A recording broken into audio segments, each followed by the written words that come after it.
Good afternoon, everyone, and thank you for taking the time to watch and listen today. I'm joined by the Minister for Health and Social Care, David Ashford, MHK, and our Director of Public Health, Dr. Henrietta Ewart. Since I last spoke to you a week ago, we have identified 3 new cases of COVID-19.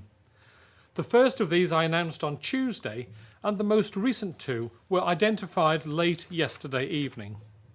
All 3 cases are close contacts of people who tested positive for the virus last week and so are part of the existing cluster. As these individuals were last week identified as being at a high risk of contracting the virus through contact tracing, they were already self-isolating for 14 days. All 3 people became symptomatic in recent days during their isolation and contacted the COVID 111 service to request a test. My sincere thanks to these people and to everyone caught up in the small cluster of cases. You have followed the rules, you have acted responsibly, and in doing so, you have helped to protect your friends, family, co-workers, and our wider community. These cases serve as an example of precisely why contact tracing and directing people at high risk to self-isolate is so important. It has helped us to contain the cluster and bring it under control. As well as my thanks to the individuals involved, I also want to put my thanks on record to our contact tracers, the COVID 111 team, our swabbers, our lab staff, and everyone else involved in the test and trace process. I said that if we saw an outbreak, our response would be test, test, test, trace, trace, trace. That is what we did, and I am relieved that the indications so far are that this rapid and decisive approach to contain the spread of the virus has been effective. So where does this leave us in terms of overall numbers? We have 9 active cases, 6 of these are in the cluster, 2 are travel related, and 1 is related to patient transfers. Today, new measures came into effect to help reduce the risk of the virus spreading in our community when people travel to our island. Those arriving on the island must continue to follow their direction notice, isolating either for 14 days or, if they are a key worker, by following the stringent rules that are in place. What is new from today is that where there are other people in the traveller's household, they will all need to self-isolate for 14 days. This has been introduced to reflect the prevalence of the virus in the United Kingdom and Ireland, and because of the increase in the number of returning residents we expect to see in the coming weeks as we approach Christmas, such as our returning students. When I announced this new measure last week, I said how the Council of Ministers had recognised the difficulty this could pose for some households. It could mean people having to miss work and children having to be absent from school. To try and reduce disruption and inconvenience, we unveiled a self-isolation accommodation scheme, making up to £250 per week for the 2-week period available towards the cost of accommodation to provide an alternative place for people to self-isolate. And in doing so, it allows others in their household to continue their lives as normal. Government has worked at speed to get the self-isolation scheme up and running, working closely with the island's accommodation providers. I am pleased to report good progress on this front. As at noon today, 129 properties have been registered for the scheme. This represents 461 bedrooms and 898 bed spaces. 133 returning residents have so far signed up for the scheme, and I want to thank everyone who has made this happen so quickly. Colleagues in the Department for Enterprise, the online regional travel group, and Isle of Man travel event services who are acting as agents, and of course our accommodation providers.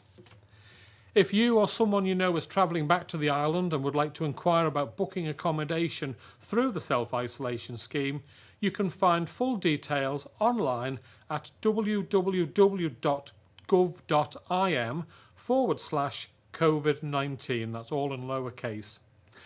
We have also updated the website with a number of questions and answers so people can understand the rules around whole household isolation and the financial support available. A few points are, I think, worth highlighting here.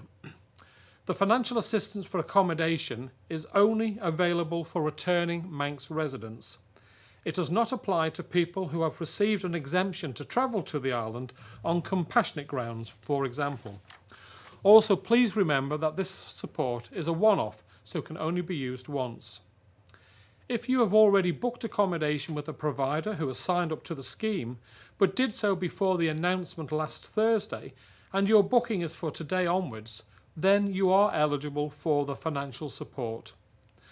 One final point worth mentioning is on the topic of exercise for households isolating because of a traveller, but which are free of the virus. So long as no one is displaying symptoms of COVID-19 and has not tested positive for the virus, the traveller and other members of the household can exercise outdoors for up to 1 hour each day.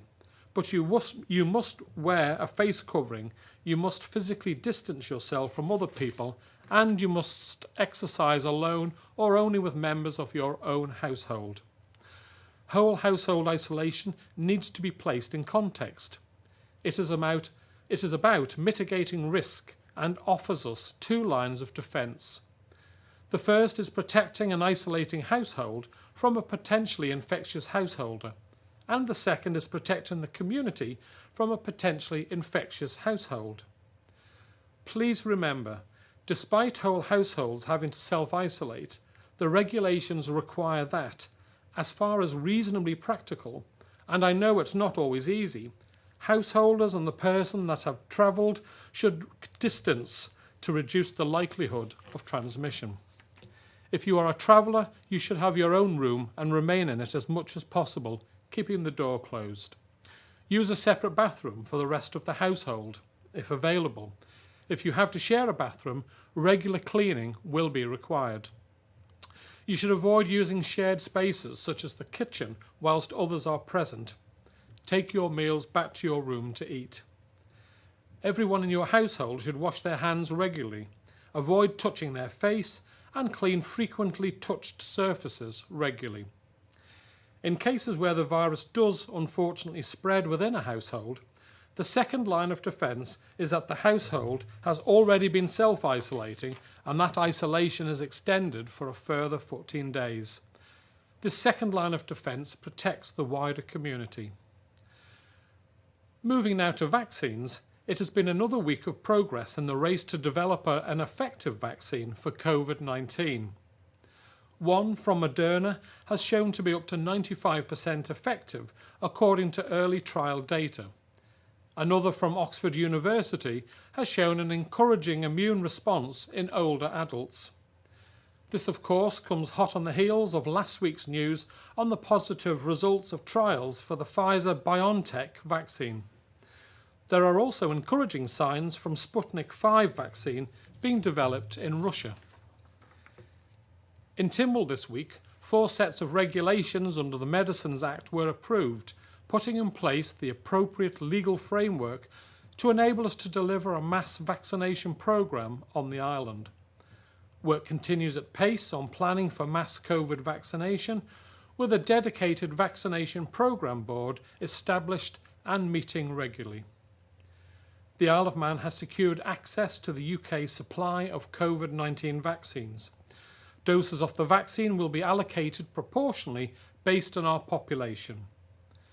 The rapid developments we are seeing with vaccines are hugely encouraging and offer a real glimmer of hope in the coming year.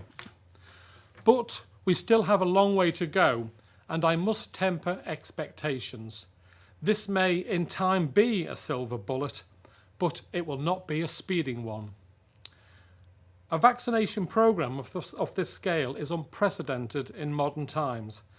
As well as all the hurdles to get a vaccine approved and manufactured at volume, the logistical challenges of delivering vaccinations en masse are significant. Our approach here in the Isle of Man will be to target the most vulnerable groups first. Our initial focus will be on care homes and nursing homes.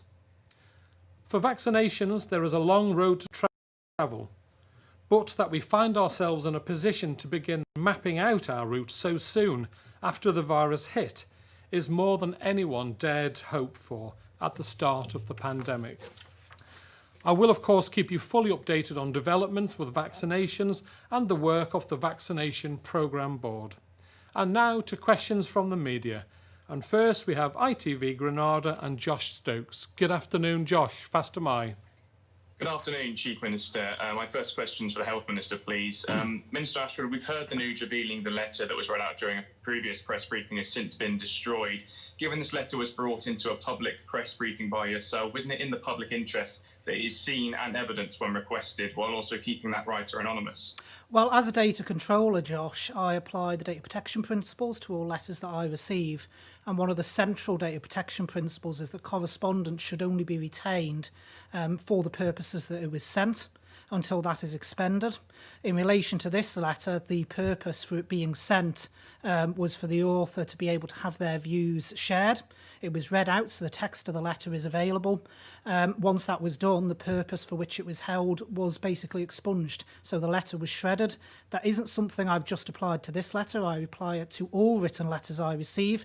So to give you an example, if someone writes to me giving a compliment about an area within DHSC, I will email that compliment in, and once that is done, the letter will be shredded as confidential waste. But do you accept that this does look slightly suspicious, given it was brought to a public press conference, and it does bring in the question of transparency of the government that you've always claimed to strive towards giving? Well, I don't quite see the content of the letter was read out. I think we've got to be very, very clear. The only reason, to be frank, that there could possibly have been a freedom of information request on this would have been to try and identify the person who wrote it. You wouldn't be able to do that anyway. Even if the letter existed today, the only thing that would be released is actually the text of the letter which was read out. The actual signature, the name and the contact number of the person who wrote the letter would have been blanked out, because you can't use FOI or even a personal data subject access request to access someone else's data. Section 25 of the Freedom of Information Act has an absolute exemption for personal information, and there's also a qualified exemption under Section 39. Like I say, this isn't something that's happened for just this letter. I apply it across all written correspondence I receive. Okay, thank you. And my second question, you mentioned the recent hopes from around the world of an upcoming vaccine. Do you have an idea on any numbers when it comes to the vaccine in the Isle of Man? And now that there are a variety of different vaccination programmes, how is it decided which vaccine the island receives? I'll let you take that one, David, if you want. To be frank, Josh, it will probably be a mix of vaccines. It's not necessarily going to be one particular vaccine. The UK has placed orders across all the different vaccines that have been developed, so we will receive various different types of vaccine. At the moment, they all appear to be pretty much within the same sort of tolerance areas, but we still do need to see the scientific data in detail behind a lot of the vaccines that have been developed. You know how cautious I normally am, but it is looking very positive. And I think the way we will get the vaccine is it's through NHS supply, and the UK will do it on a per head of population basis. So we will get our share based on the population on the island. Okay, thank you. Yeah, if I can say before moving on, Josh, we're not going to get hundreds of or tens of thousands in one go. This will be drips and drabs as certain amounts are delivered to the UK. We will get our per capita share, as the Health Minister has just said. So I do not envisage us all being vaccinated, or obviously we're starting with people in care homes and nursing homes, then the staff that look after them, and going down the high risk register effectively, but this will take a number of months. It's not going to be done in a few weeks. It's going to take a long time to get this done, I'm afraid. That's just the position we are. I don't want anyone thinking we'll have everyone vaccinated by, I don't know, the middle of January or something. It's going to be quite some time to do this. Okay, next is Sam Turton from Isle of Man newspapers. Good afternoon, Sam. Fast am I. Fast am I, gentlemen. If I could just start with, we had a message in this morning. Mr. Ashford, I believe this lady said she did message you as well, who has concerns about, yesterday her mother travelled to Liverpool for treatment. On the way out, the plane was very spacious, there weren't many people on it. But on the way back, with the border restrictions coming, the plane was quite full to the point where people were sitting next to each other, and there was no social distancing on board. People were wearing masks, but there's still an issue with that. Given the fact that we knew this was coming a week ahead, could provisions have been made, and provisions were they looked at, in fact, made for how people would be travelling back, and especially for patients as we approach Christmas? Will this be looked at in terms of safety of people travelling for treatment and people coming in from across the UK? Yeah. So in relation to this, Sam, this isn't something new. I've had several people contact me about this. Now, obviously, it's a worrying time for everyone, particularly with the spread there is in the UK. But with airlines, we've got to remember they are commercial operations. Now, the principles for airlines apply exactly the same as they have throughout the entire pandemic period. PPE should be worn.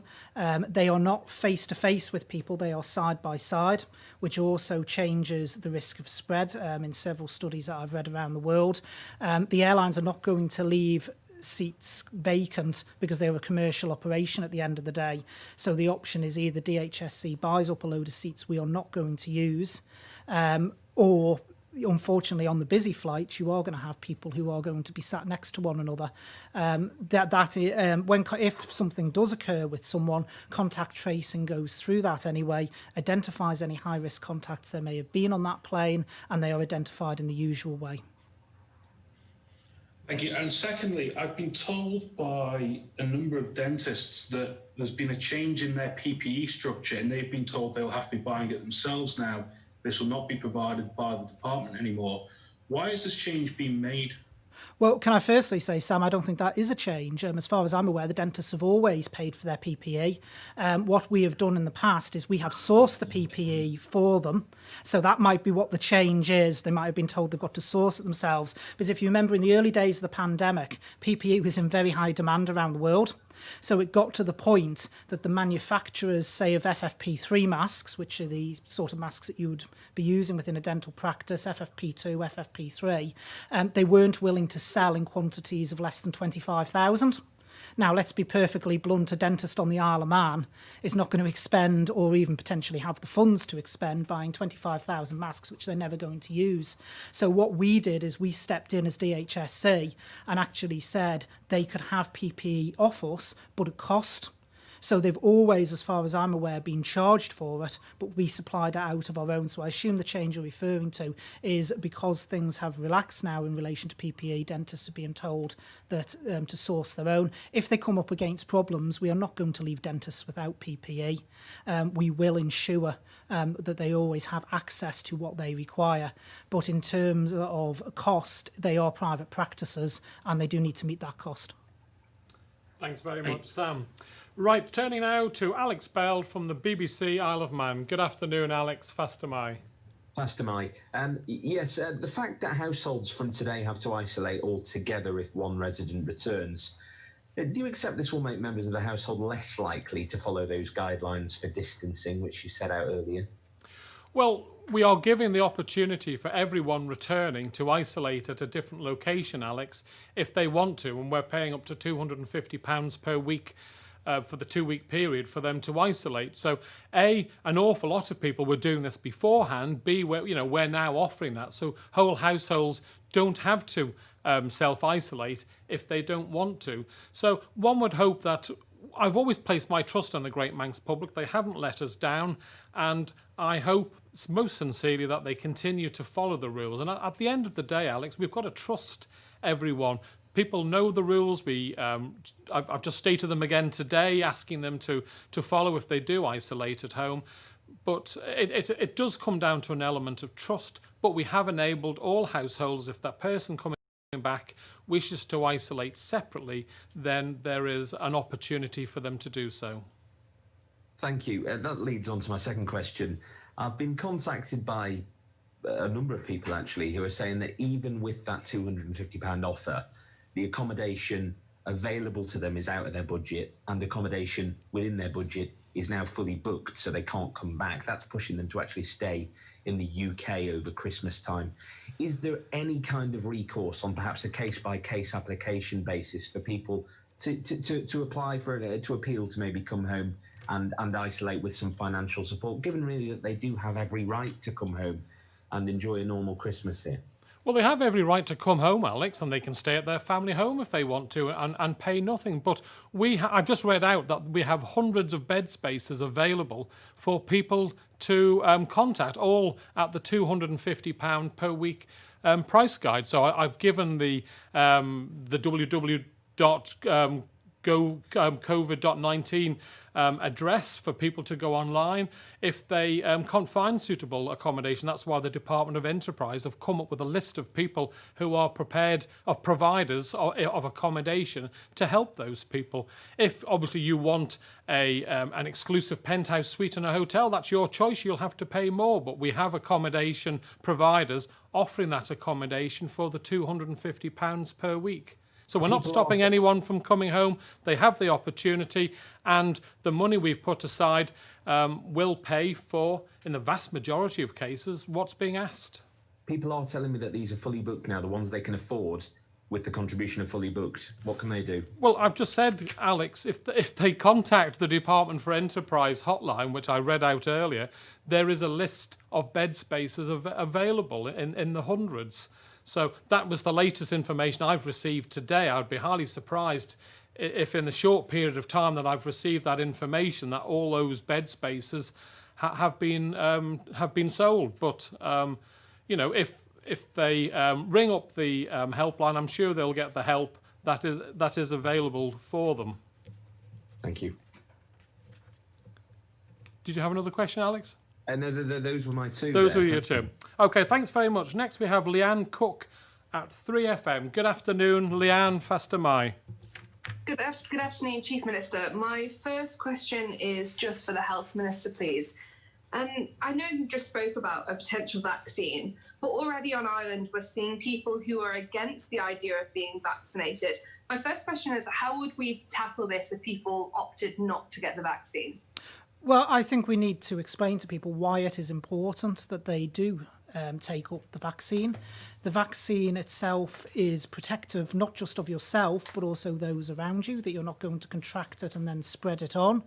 There will always be people who don't trust in vaccinations, who don't want anything to do with vaccinations. And as I've said before, I've never been a supporter of mandatory vaccination, and I never will be. I always believe vaccines should be optional, but I think it's important we get our messages out about why this vaccine is so crucial, because you're not just protecting yourself, you're protecting those around you as well. And particularly with the way that COVID spreads and the way it can spread through families, particularly into vulnerable groups, people should be willing to actually take the vaccine. It has gone through the trial stages.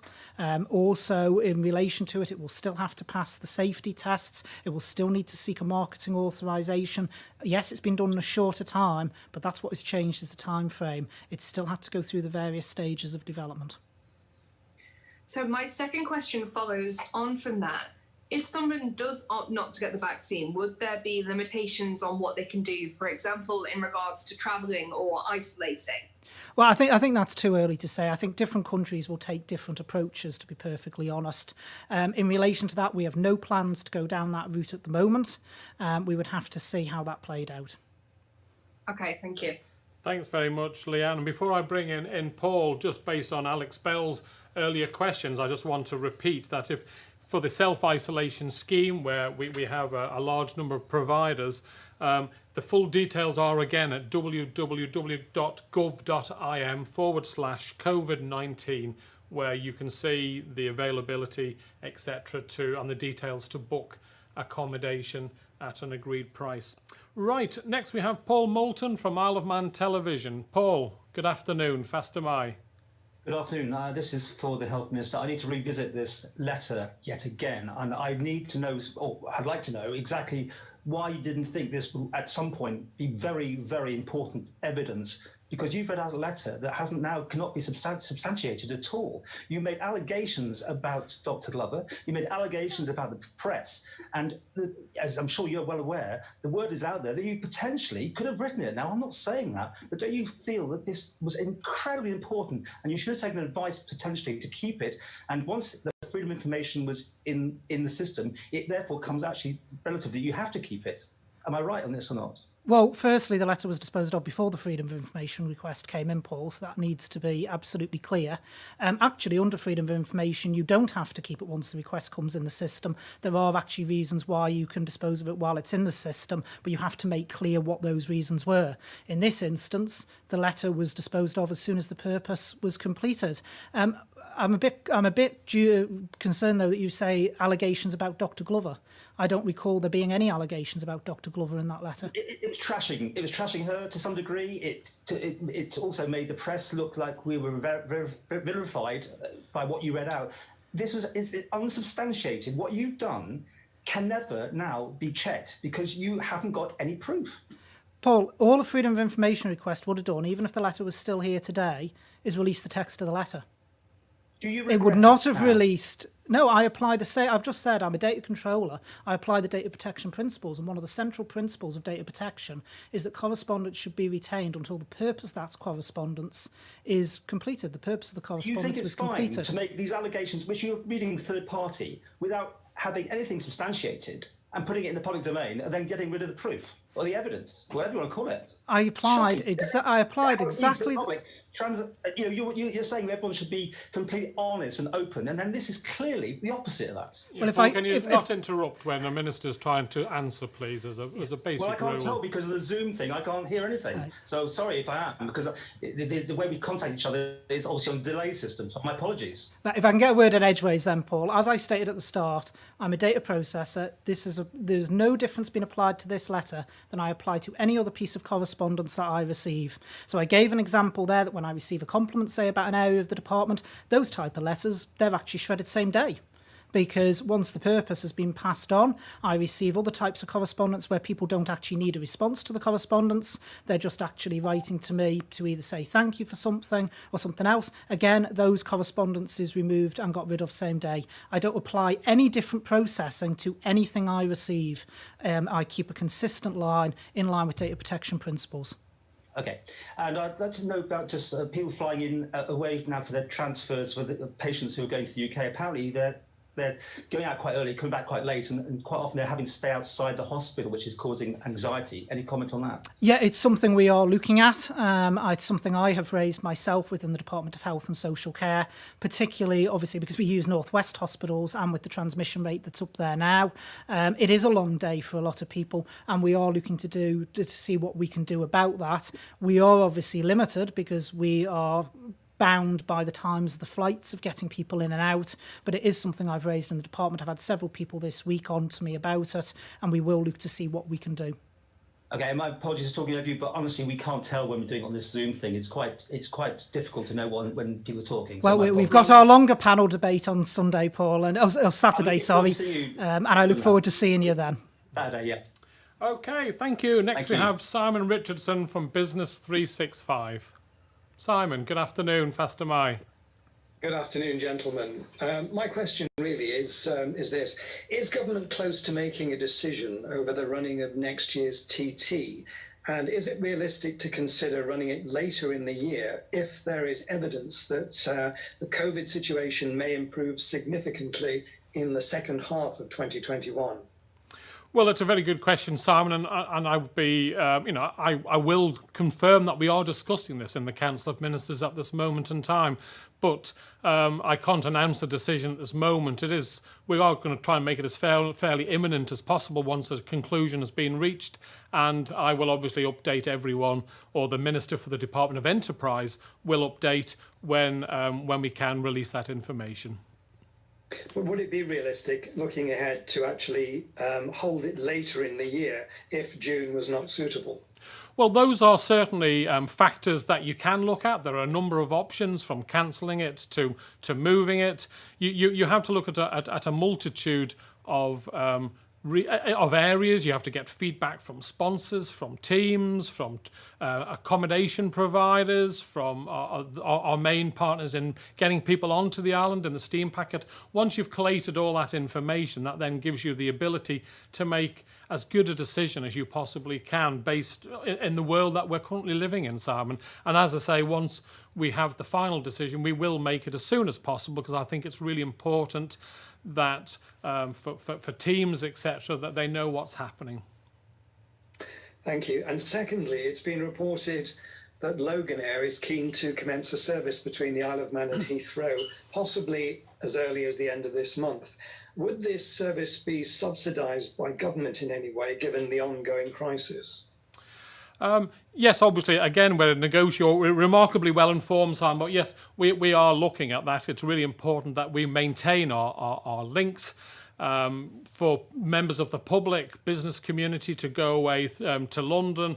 We obviously maintain it for the patient transfer to Liverpool and Manchester. So yes, we are working with a number of companies. We have a report, and I expect that the Minister for the Department of Infrastructure to be making an announcement in the very near future, because obviously our current contract ends at the end of this month, and we will have to announce what is going to happen going forward. But I'd just like to reassure everyone that the Isle of Man government will ensure that there is connectivity with London for any passengers wishing to travel to London or further afield, or coming from London onto the island.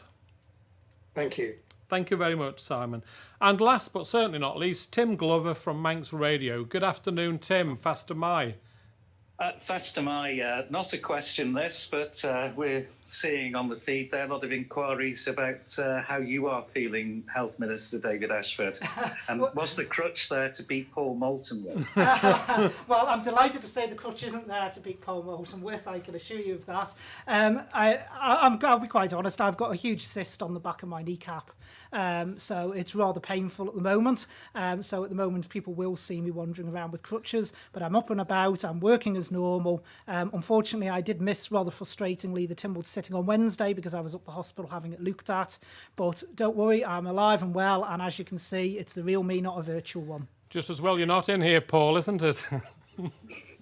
My first question then, it's well known politicians need to maintain public trust in a time of crisis, which many will say you've done successfully so far. But how do you answer those that are saying now that you're losing that after Lettergate, the whole treatment of a former contracted lead scientist, using a PR company to help present the government message, the confusing wording around the recent COVID-19 cluster, and those who are commenting on social media saying government must think the great Manx public are stupid? Right, well, I'll try and take some of those in the order, but using a PR company, I thought the most money that's been paid out on getting our messaging over has been to, I think, Manx Radio and Isle of Man newspapers, and then 3FM. I don't see any private media, but maybe you want to expand on that. Jeff, the mongoose, I think we're referring to there. Right, and I think, if I remember, I'm going on a while back now, that they received a payment. It was a few £100. I think Manx Radio are in the tens of thousands of pounds, as are some of you others. So I'm really surprised that you should go on about something in the hundreds. We're not doing your PR is the difference. Well, you're getting paid to publish information from us. What's the difference? That's a big difference. We're a news service, not a PR company. If I could just come in, Chief Minister, I'm not sure what PR Jeff the Mongoose is supposed to have done for us. This was a question that was asked a few months ago, and the answer was put out, I think, with the amounts in relation to how much they were paid. But they're not doing a full government PR programme. It was for specific things. And if I could just come in on some of the other bits, Tim, very quickly. The simple fact is, we're in the middle of a worldwide pandemic. We are learning as much as anyone. Things are changing day in, day out. And, we've got to be perfectly honest, there are going to be missteps along the way. But we have to accept those. But the one thing we have been, and the Chief Minister has always said this from day one, is we have always said that we will be upfront and honest with the Manx public. And we have been in relation to the things that have been going on. We will continue to do that. Yeah, we have put out, whenever we've known and we've had confirmed cases, we've stated it when we can. Yes, there was confusion over the terms of whether it was on island transmission, whether it met with the WHO definitions, but we've tried to explain that as best we can. At no time have we hid the numbers of infections, etc. The only thing we cannot do is discuss an individual person's case. We as politicians are never told who the individual person is, and quite rightly so. Data protection means and their rights of privacy mean we cannot know what's going on. We get fed the information once it's been certified as correct, and we come straight away either every Thursday if it's only happened the night before, or we put it out in a press release as soon as we can. Can't do any more than that. Now, occasionally people will announce something straight away or what they believe to be factually correct, but we have to check to make sure that everything is factually correct before we put things out. Now, I'm certainly not trying to say that Isle of Man government is perfect and that we haven't put a foot wrong. There are always things that we can do better. It's a learning curve, and yes, we certainly will do our utmost to improve on all things that we do. And if people feel we've made a mistake, then I can only apologise, but we will do our utmost to learn from where they feel we've gone wrong. Second question, and I'm just reacting to what seems to be getting a lot of comments, and it's to do with pets.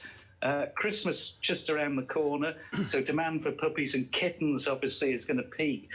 Prior to today, people could travel on the Ben McCree, collect the new pet without leaving the boat and without having to self-isolate on returning to the island. Now, with very little notice, and these things are put in place obviously weeks ahead, people now do have to self-isolate for 14 days. What is behind that decision? Is it the infection rates in England? Is it some sort of scientific data that we don't know about pets carrying COVID? What do you say to people who are saying that this is a very draconian measure and is going to ruin a few families' Christmases? Well, first and foremost, someone going on the boat and getting off the boat and picking up a pet from a member of the public in the United Kingdom is totally unacceptable, and therefore it's acceptable, but you've got to quarantine. I think what we are looking at happening is that you can put a pet, a puppy, a cat, etc., on the boat in a secure area, and then you can pick it up at the other side. Now, obviously, we did discuss this only today, and the Minister for the Environment, Food and Agriculture is going to be speaking to his vets to then maybe speak to the steam packet to see if there's a safe way of doing this without endangering a spread of COVID. But I'm sure anyone would agree, if we're stopping, if everyone else has to isolate having come into contact with someone in the United Kingdom, then surely we've got to sadly apply the same rules and regulations. If you get off the boat, pick up a puppy, and you may well try and keep social distancing, but there is a risk there, and that's deemed too much of a risk to allow them not to self-isolate. But as I say, we are trying to put in a system, Tim, where you can put the person that's selling or giving you the pet can put it in an area agreed by with the steam packet, and then you can pick it up when the boat gets onto the Isle of Man. So we are trying to be as helpful and reasonable as possible while still protecting the safety of the people of the Isle of Man. Thank you. Thank you very much, Tim. And thank you for those questions. We are now very much in the countdown to Christmas, and this evening we'll see the switch on of the Christmas lights in Douglas, with festivities across the capital to mark the occasion. As with so many events on our island in recent weeks and months, tonight's celebrations stand in stark contrast to the situation our neighbours find themselves in. That people can come together, no social distancing, no masks, and that they can go into shops as normal is remarkable. It is so important that we do not lose sight of how fortunate we are. I know everyone is anxious about Christmas and hoping we can get there without an outbreak that would see restrictions being brought back in. As I've emphasised time and time again, our success to date has been down to you, the great Manx public. Your determination to retain normality and protect our way of life by acting responsibly and following the rules have made all the difference and got us to where we are today. If you're in Douglas this evening for the switch on, I hope you enjoy yourselves and take a moment to reflect on just how fortunate we all are. Please continue to act responsibly to keep our community and our island safe. That's all for today. Thank you very much.